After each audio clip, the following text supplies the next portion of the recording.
അപ്പോൾ എല്ലാവർക്കും നമസ്കാരം. നമ്മളുടെ ഒരു പഴയ വീഡിയോ ആണിത്. നമ്മൾ കുടജാദ്രിയിൽ, കർണാടകയിലെ കുടജാദ്രിയിൽ കയറിയിട്ടുള്ളൊരു കിടുക്കൻ വീഡിയോ ആണ്. അപ്പോൾ ഒരു വീഡിയോ നമ്മളൊന്ന് റീ എഡിറ്റ് ചെയ്തിട്ട് വീണ്ടും പോസ്റ്റ് ചെയ്യാൻ പോകുന്നു. കാരണം നമ്മൾ ആദ്യം ചെയ്തിരുന്ന വീഡിയോയുടെ ഒരു ഓഡിയോ കട്ടായി പോയിട്ട് ആ ഒരു ബാക്ക്ഗ്രൗണ്ട് സ്കോറും മ്യൂസിക്കും മാത്രമേ ഉണ്ടായിരുന്നുള്ളൂ കേട്ടോ. അപ്പം നമ്മൾ ഇന്ന് വീണ്ടും ഈ വീഡിയോ ഒന്ന് എഡിറ്റ് ചെയ്ത് വീണ്ടും നമ്മൾ പോസ്റ്റ് ചെയ്യാൻ പോവുകയാണ്. അല്ലെങ്കിൽ നമുക്ക് ഈ ഒരു കിടിലൻ മൂമെൻറ്റ്, ആ ഒരു അടിപൊളി ഒരു എക്സ്പീരിയൻസ് നമുക്ക് നഷ്ടമാവും. അതുകൊണ്ടാണ് നമ്മൾ റീ എഡിറ്റ് ചെയ്തിട്ട് ചെയ്യുന്നത് കേട്ടോ. അപ്പോൾ നമ്മളിന്ന് കയറാനായിട്ട് പോകുന്നത് മൂകാംബിക ക്ഷേത്രത്തിന് മുകളിലായിട്ട് ശ്രീ ശങ്കരാചാര്യർ തപസ്സിരുന്ന സർവജ്ഞ പീഠത്തിലേക്കാണ്. അടിപൊളി കാഴ്ചകളിലേക്ക് സ്വാഗതം.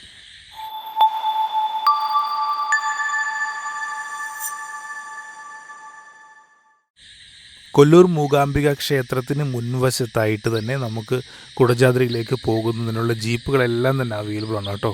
അപ്പോൾ നമുക്ക് ഗ്രൂപ്പാണെന്നുണ്ടെങ്കിൽ ഒരു ജീപ്പ് എടുത്തിട്ട് പോകാം. ഒരു 6 പേര് 7 പേരൊക്കെ ഒരു ജീപ്പിൽ കയറുന്നുണ്ടാവും. ഇനി സോളോ ആണെന്നുണ്ടെങ്കിൽ നമ്മളൊരു അടുത്ത ഗ്രൂപ്പിൻ്റെ കൂടെ നമ്മൾ ജോയിൻ ചെയ്തിട്ട് നമ്മൾ ഷെയർ കൊടുത്താൽ മതി. നമുക്ക് ആ ഒരു ജീപ്പിൽ ട്രാവൽ ചെയ്യാൻ പറ്റും. കുടജാദ്രി ശരിക്കും ഒരു പക്ക ട്രക്കിംഗ് പോയിൻ്റാണ്. നമ്മൾ ഒരു 1.5 കിലോമീറ്റർ അടുത്ത് നല്ല കുത്തനെയുള്ള കയറ്റം നടന്ന് തന്നെ വേണം കയറാനായിട്ട്. പക്ഷേ നമുക്ക് ആ ഒരു കയറ്റമാണ് ആ ഒരു യാത്രയിലെ ഏറ്റവും ബ്യൂട്ടിഫുൾ ആയിട്ടുള്ള ഒരു മൂമെൻ്റ് എന്ന് പറയുന്നത് കേട്ടോ. നമുക്ക് ഈ ട്രക്കിംഗ് പോയിൻ്റ് വരെ നമുക്ക് താഴേന്ന് വിളിക്കുന്ന ഒരു 4x4 ഓഫ് റോഡ് ജീപ്പ് നമുക്ക് ലഭിക്കുന്നുണ്ടാവും. എന്നാൽ ആ ഒരു ജീപ്പിൽ പകുതി വഴി വരെ മാത്രമാണ് ടാറിങ് ഉള്ള റോഡ്, നല്ലൊരു റോഡുള്ളത് കേട്ടോ.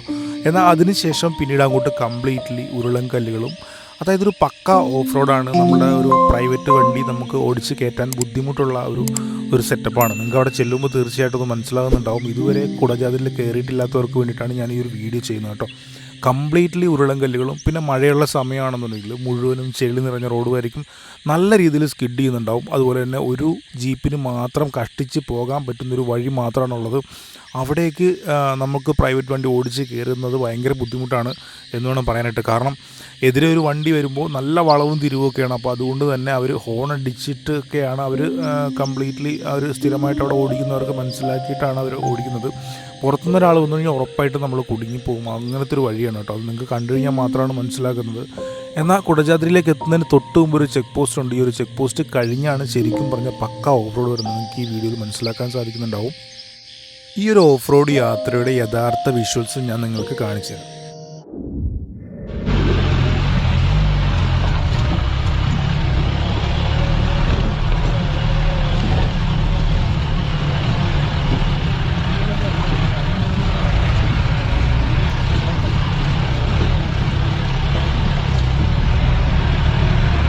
നിർബന്ധമായിട്ടും പ്രൈവറ്റ് വണ്ടിയിൽ കയറണം എന്നുള്ളവർക്ക് തീർച്ചയായിട്ടും നമ്മുടെ വണ്ടി എഫിഷ്യൻ്റ് ആയിട്ടുള്ളൊരു വണ്ടി ആയിരിക്കണം. 4x4 ജീപ്പോ അല്ലെങ്കിൽ അതുപോലുള്ള വണ്ടി എന്തെങ്കിലും ആയിരിക്കണം.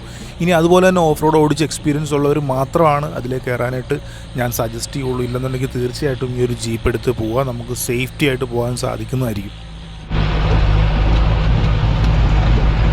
ഞാൻ ഈ ഒരു വീഡിയോ ഷൂട്ട് ചെയ്തിട്ടുള്ള കംപ്ലീറ്റും ഗോപ്രോയിലാണ്. അപ്പോൾ അതുകൊണ്ട് തന്നെ നിങ്ങൾക്കത് നേരിട്ട് കാണുന്ന ആ ഒരു എക്സ്പീരിയൻസ് ലഭിച്ചു എന്ന് വരില്ല. എന്നാലും നിങ്ങൾ നേരിട്ട് പോകുമ്പോൾ അതിൻ്റെ ഒരു ഭീകരാവസ്ഥ നിങ്ങൾക്ക് അവിടെ ചെല്ലുമ്പോൾ ഉറപ്പായിട്ടും മനസ്സിലാകും. അപ്പോൾ അതുകൊണ്ട് തന്നെ നിങ്ങൾ ജീപ്പിൽ തന്നെ കയറാനാണ് ഞാൻ നിങ്ങളോട് പറയുള്ളൂ കേട്ടോ. ഈ യാത്ര ശരിക്കും ഒരു ബുദ്ധിമുട്ട് നിറഞ്ഞൊരു യാത്രയാണെങ്കിൽ നമുക്ക് ജീവിതത്തിൽ മറക്കാൻ പറ്റാത്ത ഒരു അടിപൊളി അനുഭവം തന്നെ ഈ ഒരു ജീപ്പിലെ യാത്ര നമുക്ക് തരുന്നുണ്ടാവും. കാരണം എന്താണെന്ന് വെച്ച് കഴിഞ്ഞാൽ ശരിക്കും നല്ല കട്ടർ നിറഞ്ഞ വഴിയും ചെളി നിറഞ്ഞ വഴിയും റോഡിൽ നല്ല രീതിയിൽ നല്ല സ്കിഡ് ചെയ്തൊക്കെയാണ് വണ്ടി കയറി പോകുന്നത്. അതുപോലെ തന്നെ തലയൊക്കെ ഇടിച്ചിട്ടൊക്കെയാണ് നമ്മൾ ശരിക്കും പറഞ്ഞാൽ വണ്ടിക്കകത്ത് ഇരിക്കുന്നത് കേട്ടോ. അതും കൺജസ്റ്റഡ് ആയിട്ട് തന്നെയാണ് നമ്മൾ വണ്ടിക്കകത്ത് ഇരിക്കുന്നത് കൂടി. കുടജാദ്രിയുടെ ഏറ്റവും മനോഹരമായിട്ടുള്ള ഒരു അറ്റ്മോസ്ഫിയർ എന്ന് പറയുന്ന ആ ഒരു സൈലൻസ് തന്നെയാണ്. നിങ്ങൾക്ക് ആ മുകളിൽ ചെല്ലുമ്പോൾ തീർച്ചയായിട്ടും അത് മനസ്സിലാകുന്നുണ്ടാവും കേട്ടോ. ശരിക്കും മെഡിറ്റേഷനും ധ്യാനവും ഒക്കെ ചെയ്യുന്ന ആളുകൾക്ക് ഏറ്റവും ബെസ്റ്റായിട്ടുള്ളൊരു പ്ലേസ് തന്നെയാണ് കുടജാദ്രി എന്ന് പറയുന്നത്. ഈ ഒരു യാത്ര കാണുമ്പോൾ തന്നെ നിങ്ങൾക്ക് മനസ്സിലാവുന്നുണ്ടാവും ഇവിടേക്ക് വരുന്ന ഈ ഒരു ജീപ്പുകാർ എത്ര ബുദ്ധിമുട്ടിയാണ് ഓടിക്കുന്നുള്ളത്. നമ്മൾ കൊടുക്കുന്ന ആ ഒരു എമൗണ്ട് തീർച്ചയായിട്ടും നമുക്കൊരു നഷ്ടമായിട്ട് തോന്നിയില്ല. കാരണം അത്രയും ബുദ്ധിമുട്ടിയാണ് ഇവർ വണ്ടി ഓടിക്കുന്നത്. നമുക്ക് കണ്ടാൽ തന്നെ മനസ്സിലാകുന്നുണ്ടാവും കേട്ടോ. നല്ല ലെങ്തിയുള്ള യാത്രയാണ്. ഞാൻ ഇടയ്ക്ക് ഫ്രണ്ടിൽ പോയിരുന്നു, അതിനുശേഷം ജീപ്പ് നിർത്തിയപ്പോഴത്തേക്കും വീണ്ടും പുറകിൽ പോയിരുന്നു കേട്ടോ. കാരണം മുമ്പിലും പുറകിലുമുള്ള ഒരു വിഷ്വൽസ് എനിക്ക് ഷൂട്ട് ചെയ്യാൻ വേണ്ടിയിട്ടാണ് ഞാൻ ഇടയ്ക്കിടയ്ക്ക് മാറി ഇരിക്കുന്നത് കേട്ടോ. പിന്നെ കൂടെ ഉണ്ടായിരുന്ന ചേട്ടന്മാരെല്ലാം തന്നെ നല്ല കമ്പനിയായിരുന്നു. ജീപ്പിലെ ഡ്രൈവർ നല്ല കമ്പനിയാണ്. അപ്പോൾ അതുകൊണ്ട് തന്നെ നമുക്ക് സുഖമായിട്ട് മാറിയിരുന്ന് വീഡിയോയും കാര്യങ്ങളൊക്കെ എടുക്കാൻ പറ്റുന്നുണ്ടായിരുന്നു. ജീപ്പാണെങ്കിൽ തെന്നിത്തെറിച്ച് കുലുങ്ങി കല്ലിൻ്റെ പുറത്തൊക്കെ ചാടി നമ്മൾ അടിച്ച് മറിഞ്ഞൊക്കെ ആയിരിക്കും കേട്ടോ ശരിക്കും പറഞ്ഞു കഴിഞ്ഞാൽ മുകളിൽ ചെല്ലുന്നത്.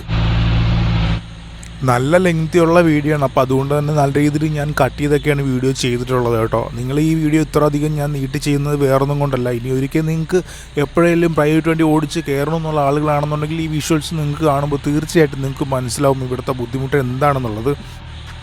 ഏതായാലും ഒരു കാര്യം എനിക്ക് മനസ്സിലാകുന്നത്, മുകളിലേക്ക് ചെല്ലും തോറും നല്ല കോടമഞ്ഞ് തിക്കായിട്ട് തന്നെ കയറി വരുന്നുണ്ട്. താഴെ നമ്മൾ ക്ഷേത്രത്തിൻ്റെ ഭാഗത്തുനിന്ന് നോക്കുമ്പോഴത്തേക്കും മുകളിൽ മാത്രമാണ് മഞ്ഞ് കാണുന്നത്, താഴെ മഞ്ഞും കാര്യങ്ങളൊന്നും തന്നെ ഉണ്ടായിരുന്നില്ല. പക്ഷേ ജീപ്പ് ഓടി മുകളിലേക്ക് കയറും തോറും കുടജാദ്രിയിൽ തണുപ്പ് കൂടുന്നുണ്ട്, അതുപോലെ തന്നെ ക്ലൈമറ്റ് കംപ്ലീറ്റ്ലി ചേഞ്ച് ആവുന്നുണ്ട്, കോടയൊക്കെ നല്ല രീതിയിൽ കയറി വരുന്നുണ്ട് കേട്ടോ. ഞാൻ ഒറ്റയ്ക്കാണ് ഈ ഒരു യാത്ര ചെയ്തിട്ടുള്ളത് കേട്ടോ. നിങ്ങളും ഒറ്റയ്ക്കാണ് വരാനായിട്ട് ഉദ്ദേശിക്കുന്നതെങ്കിൽ നിങ്ങൾ തീർച്ചയായിട്ടും ഒരു ജീപ്പിൽ 6-7 പേരൊക്കെ ആയിരിക്കും മാക്സിമം കയറുന്നത് കേട്ടോ. അപ്പോൾ നിങ്ങൾ ഒരു 200 രൂപ അല്ലെങ്കിൽ ഒരു 250 രൂപ വെച്ചിട്ട് നിങ്ങൾ ഷെയർ കൊടുത്താൽ മതി. അപ്പോൾ നിങ്ങൾക്ക് തീർച്ചയായിട്ടും ഈ ഒരു ജീപ്പ് എടുത്ത് പോകാനായിട്ട് സാധിക്കുന്നതായിരിക്കും. ഞാൻ എൻ്റെ ലൈഫിൽ ആദ്യമായിട്ടാണ് കൊല്ലൂർ മൂകാംബിക ക്ഷേത്രത്തിലേക്ക് വന്നിട്ടുള്ളത് കേട്ടോ. ഇവിടെ വന്നതിന് ശേഷം എനിക്ക് മനസ്സിലായിട്ടുള്ളത് കേരളത്തിൽ നിന്ന് ഭൂരിഭാഗം ആളുകളും ക്ഷേത്രത്തിലേക്ക് വരുന്നുണ്ടെന്ന് വേണം പറയാനായിട്ട്. കാരണം സിനിമാ താരങ്ങളും അതുപോലെ കലാപരമായിട്ടുള്ള കാര്യങ്ങൾ ചെയ്യുന്ന ആളുകളും പിന്നെ പുതിയൊരു വിദ്യ പഠിക്കുന്ന അല്ലെങ്കിൽ എന്തെങ്കിലും പഠനത്തിന് വേണ്ടിയിട്ട് സ്റ്റാർട്ടപ്പുകളൊക്കെ തുടങ്ങാൻ വേണ്ടിയിട്ടുള്ള ആളുകൾക്ക്, അങ്ങനെയുള്ള ആളുകൾക്കാണ് ഏറ്റവും കൂടുതൽ മൂകാംബിക ക്ഷേത്രത്തിലേക്ക് വരുന്നത്. നമ്മുടെ മലയാള സിനിമയിൽ തന്നെ ഒരുപാട് നടീനടന്മാരും അതുപോലെ കലാകാരന്മാരും ഒക്കെ വരുന്നൊരു ക്ഷേത്രമാണ് ഈ ഒരു മൂകാംബിക ക്ഷേത്രം എന്ന് പറയുന്നത് കേട്ടോ. മൂകാംബിക ക്ഷേത്രത്തിൽ വരുന്ന എല്ലാ ഭക്തന്മാരും കുടജാദ്രിയിലും കൂടെ വന്ന് സർവജ്ഞപീഠം തൊഴുതിന് ശേഷമാണ് പോകുന്നത് കേട്ടോ. കാരണം ഇതൊരു വേറിട്ടൊരു അനുഭവമായിരിക്കും നിങ്ങളുടെ ലൈഫിലേക്ക് തരാനായിട്ട് പോകുന്നത്.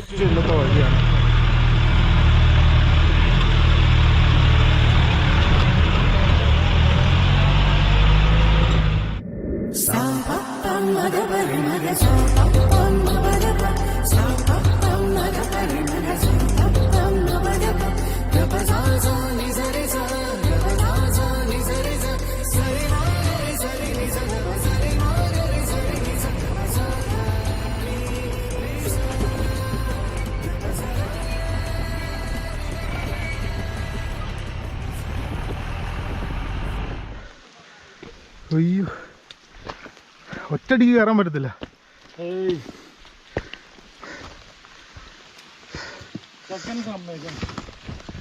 അതെ, അടിപൊളിയാ. നമ്മളിപ്പോ ഈ നടന്നു പോണ ഇതേ വഴി പോലെ തന്നെയാണ് ജീപ്പ് വന്നത്. ഇതിനേക്കാൾ ഭീകര.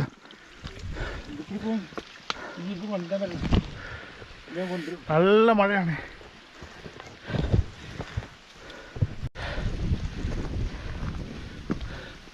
കനത്ത ഓഫ് റോഡിങ് എക്സ്പീരിയൻസ് ആയിരുന്നു. ഒരു രക്ഷയില്ലാത്ത എക്സ്പീരിയൻസ്. അടിപൊളി.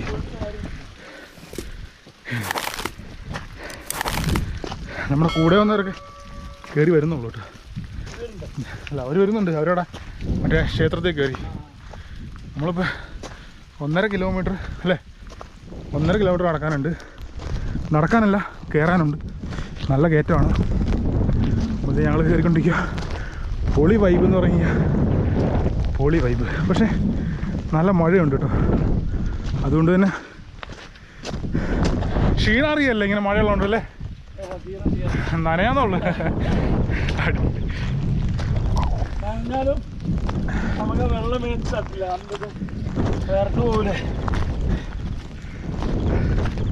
ക്യാമറ മൊത്തം വെള്ളമായി. കുഴപ്പമില്ല. ചേട്ടൻ എവിടെയാണ് സ്ഥലം? പെരിന്തൽമണ്ണ. ഞാൻ കോട്ടയം. ഞാൻ ട്രെയിൻ വന്നു. ഞാനേ താഴെ വന്നപ്പോൾ ഓർത്ത് ലേറ്റ് ആയപ്പോഴത്തേക്ക് ഓർത്തേ, അയ്യോ ഇവിടെ കയറി വരുമ്പോഴത്തേക്കും വെയിലോ വൈബൊക്കെ പോയി കഴിഞ്ഞാൽ, മഞ്ഞൊക്കെ പോയി കഴിഞ്ഞാൽ പിന്നെ ഇതിപ്പോൾ വല്ലാത്ത ഫീലായി. അടിപൊളി. നമ്മുടെ ചേട്ടൻ ചെരുപ്പൊന്നും ഇല്ലാണ്ടാണ് കാരണം,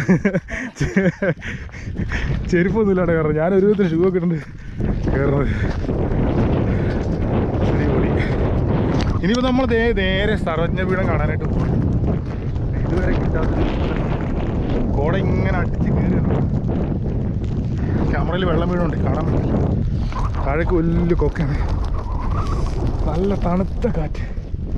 കോടതി കയറാണ്ട് അടിപൊളി. ഫുള്ളെടുക്കാൻ ചാർജ് ഉണ്ടായാൽ മതി. അവിടെയൊക്കെ ആൾക്കാരുണ്ട് കേട്ടോ.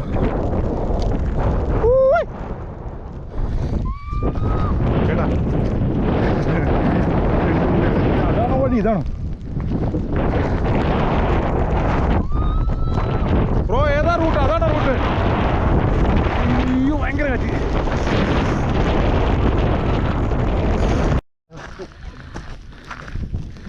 ഏതായാലും കൊള്ളാം. അതല്ലേ വഴി? അവിടെ എന്താ?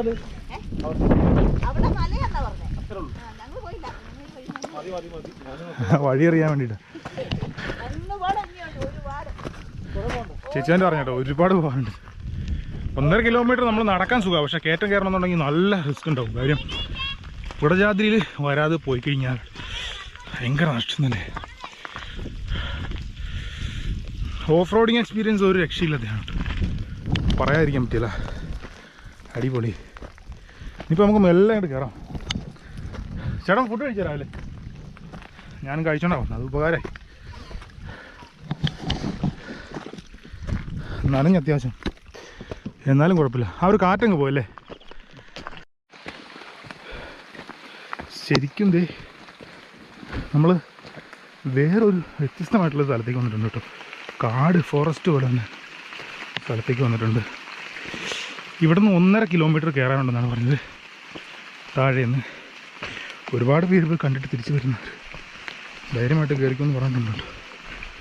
നമ്മളെ തന്നെ കയറുവാണ്.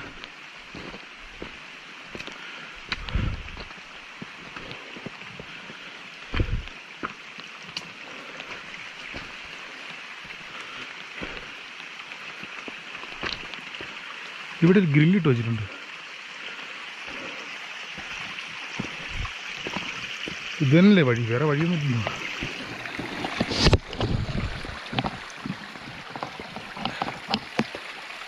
ആ മഴയങ്ങ് പോയി കേട്ടോ. മഴയല്ല, മഞ്ഞങ്ങ് പോയി. നല്ല മഞ്ഞുണ്ടായിരുന്നു, നല്ല മഴയുണ്ടായിരുന്നു. എൻ്റെ കൂടെ വന്ന ആൾ പുറകെയാണ്.